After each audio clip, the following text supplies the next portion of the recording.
Welcome to Helios Voyages. We're Tony and Robin, and we're new to sailing, learning every day, exploring the world aboard Helios, our 46-foot catamaran sailboat. We started our boating experience with a 24-foot ski boat, water skiing and wakeboarding in the Potomac River, and we loved it. One day, we decided we needed a bigger boat. We looked at motor cruisers, then we had an epiphany. Diesel costs would be astronomical, so we ended up with a Leopard 46 catamaran. Follow the sun with us as we sail away and explore the world, one step at a time.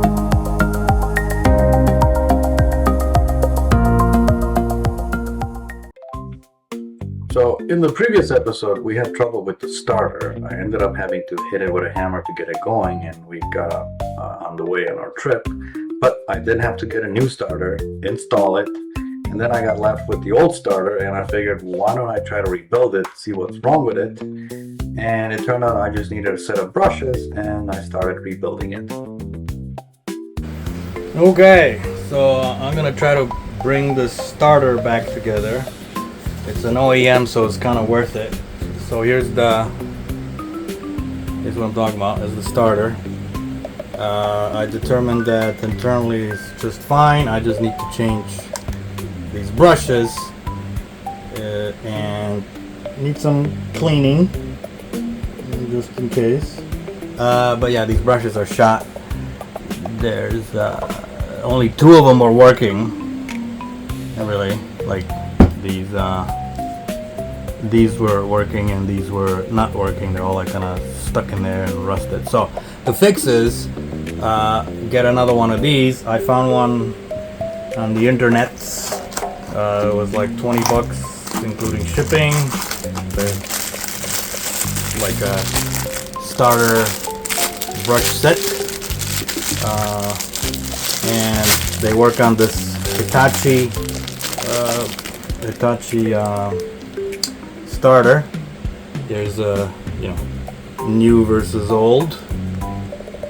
Looks identical, and I'm gonna try to put that in, clean up the starter, and then we'll do a test, make sure it works. And then I can say I have a good backup starter. I have another one that's remanufactured, so that I'll have like two remanufactured starters, because you never know. The solenoid looks okay. Also needs a little cleaning. Really, there's a lot of cleaning here. Just kind of wipe them. It's not even rusting. It's just sort of deposits of salt water and humidity. Just need a bunch of brushes. I have my wire brushes, my rotary brushes. So I'm gonna put that on the drill. Now I'm inside. When I'm gonna get freaky with it, I'm not gonna be inside. I'm probably gonna go outside because it's probably gonna make a mess. But stay tuned. So before I start cleaning this up, I took all the little parts that made up the starter, all the little screws and things that needed some cleaning. I made myself like a little bath in here. Basically, I'm using CLR. CLR removes all the salty deposits from water and things like that. So I'm gonna spray this, and let's see how it. Here's a little side by side from the top. Nice and neat of old versus new, and hopefully it should work way better. Alright, so here's how it looks like after I clean the heck out of it. Way better. Not new, obviously, but I got all the muck off, and I really cleaned this part, the rotor over here. This is where the commutator basically. So this picks up the charge from the brushes, and now I gotta get this Humpty Dumpty back together and run some tests. And of course I gotta install the new brush set. Okay. Alright, there it is. All put back together. Call this a rebuild. Took a little doing getting all the parts together, because I had to look up the diagram. You can always look up the internal diagram. You just put in Google, you put the part number, Hitachi XXX, and look for component diagram or internal diagram. So now I gotta test it. Alright, so here's the testing setup. It's very simple. Obviously I need the battery. I gotta give it 12 volts. So you connect the positive here on the top terminal. You ground the case, so the case goes back to ground. So now I gotta get 12 volts from here to here. This is the starter connector. So when you turn the key, this gets 12 volts. This energizes the relay. The relay transfers power to the main rotor, and the relay at the same time moves forward and moves the bendix. This is the bendix called the bendix. This flies forward and engages the flywheel. So that's kind of in a nutshell, I guess. So here's the proof. I put it in this case and I made a hole in there because I was kind of afraid this thing would be jilting off the table. We don't want to do that. So here we go.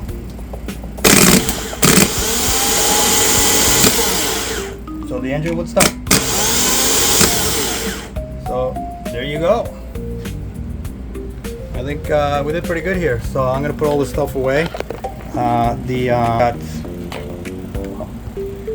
one backup starter as well as the original backup starter. So I got two starters. They're both rebuilt. They both work. So I better not have any starter problems. Okay, internet people. So another project I need to work on. The winch motor behind this winch, which pulls up the dinghy, which happens to be the heaviest part of the boat.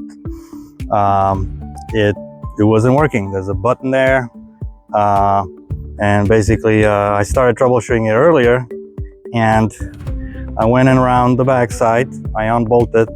Let me show how I get on the boat, on the dinghy.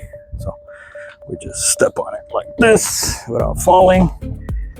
So I undid that panel and I started looking at it. This is like a few days ago, and I was suspecting the switch, just the switch. So then I spray a whole bunch of basically contact cleaner on the switch, and I kind of brushed it off a little bit, and then I tried to start it again. Unfortunately, I started it, I clicked it on too soon, and there was like a sort of a fire, not a fire, basically a blowout of that, basically that the fumes of that cleaner, because it's still in a contained space, kind of blew out and burned my eyebrows. Very unpleasant. I felt like Wile E. Coyote after that, and a little bit of my neck.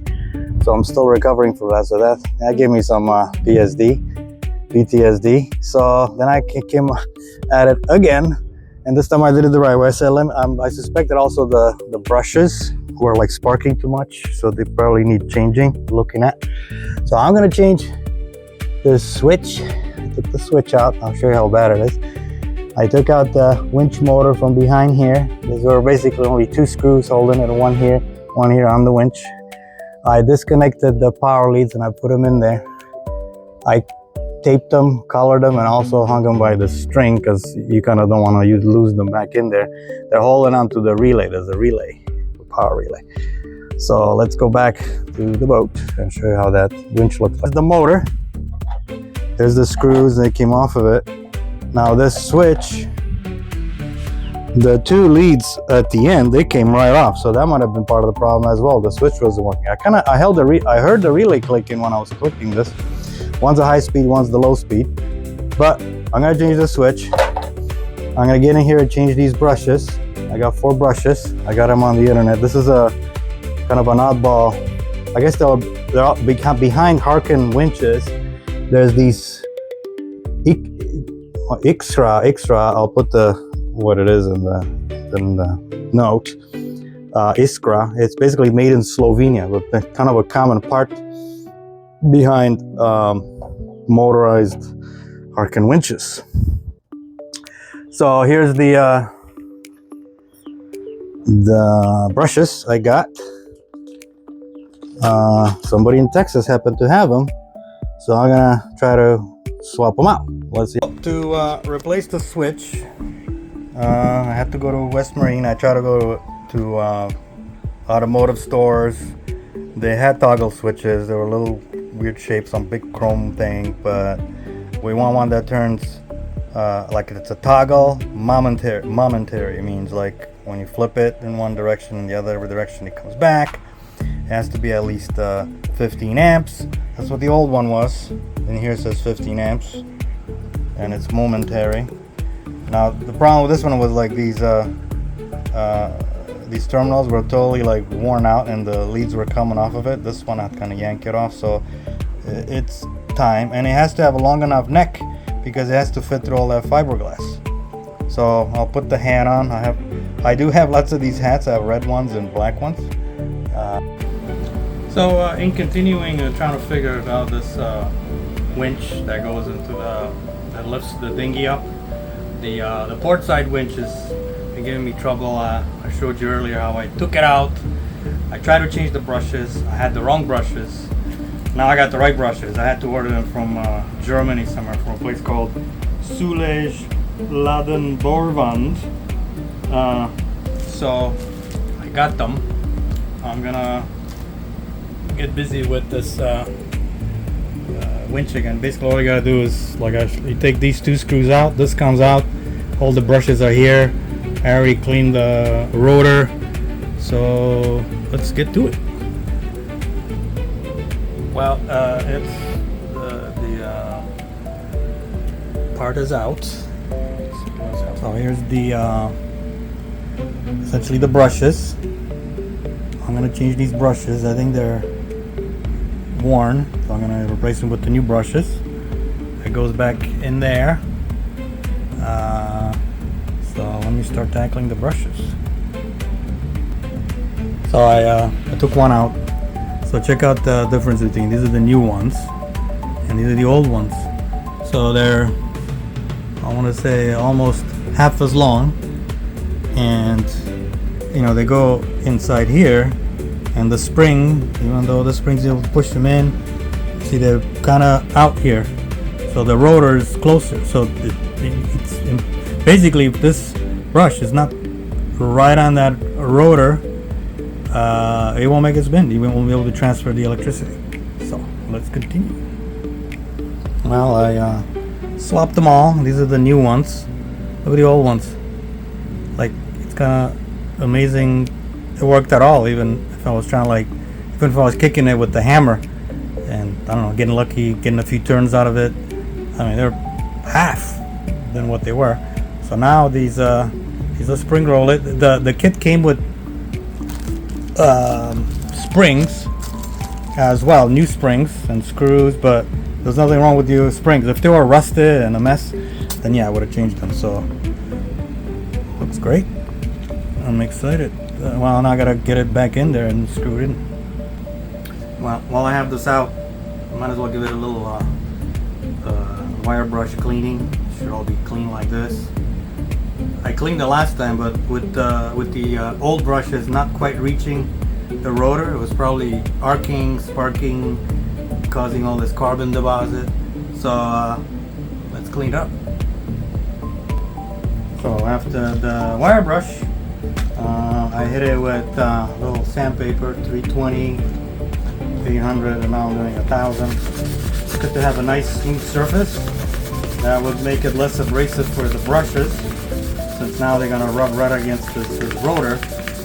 I mean, there's always going to be some wear and tear, but you know, the smoother the better. And you want to have a nice clean surface. Basically, just look at the copper, nice and clean.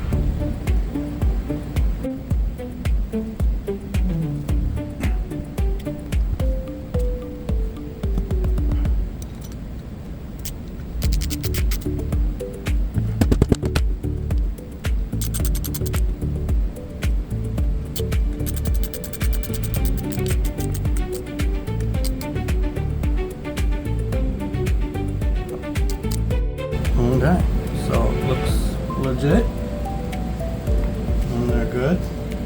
I did take out these screws by mistake. I'm gonna put them back.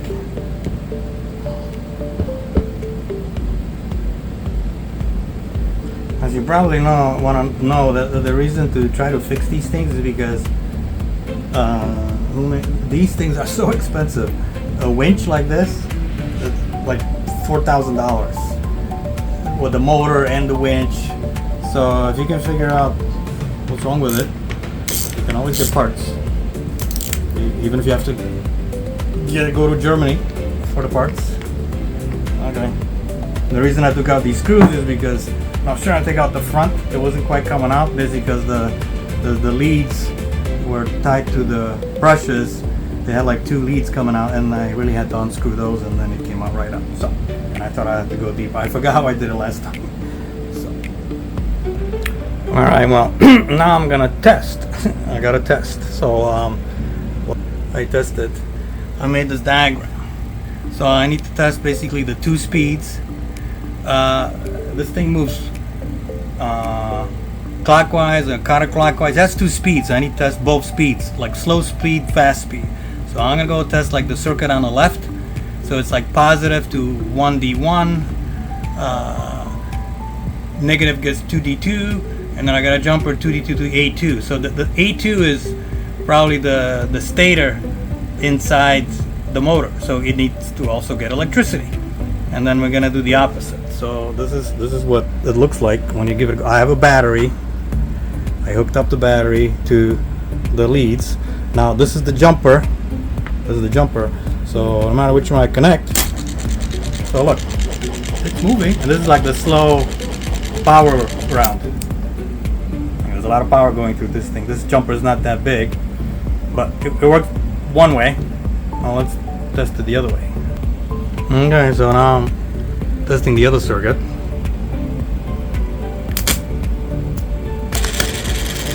There it goes.